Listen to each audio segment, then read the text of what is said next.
My name is Elizabeth McIntyre and I go to Boston University School of Law. My dad went to law school when I was 7, and he was working full-time and going to law school at night. And then my mom was also working part-time during part of that, and I had a little sister. And going to law school seemed like probably the worst thing in the entire world to me when he was going through that.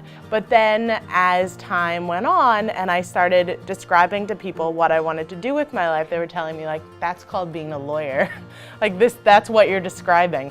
So sort of slowly over time I started to realize, okay, there are actually lots of different types of law. It actually might not be so bad to go to law school if you don't do it at night while working full-time with 2 little kids. So after college I worked as an AmeriCorps member in Buffalo, New York, as a victim advocate for foreign-born human trafficking and domestic violence victims, and loved it. So I started to think that law could be a way that we would be able to help people instead of just something that was done to people.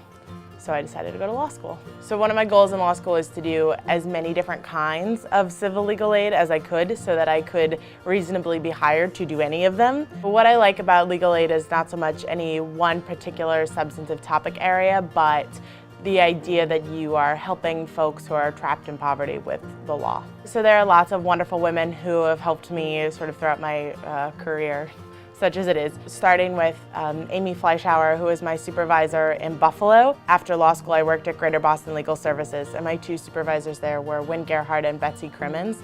And both Wynn and Betsy were phenomenal in introducing me to GBLS, in teaching me how legal aid works, and how GBLS works. And since then, I've been super lucky to meet lots of wonderful women who are really generous with their time and what they've learned and have been incredibly patient with me.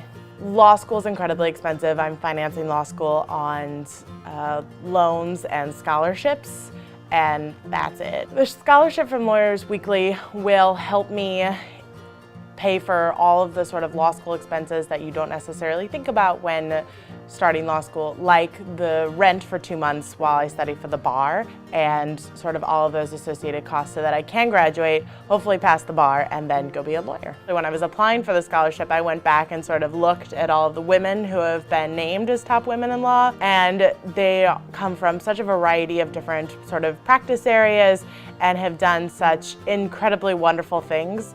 It's a little intimidating, but I think it's inspiring and I think it's hopeful and gives me something to look forward to.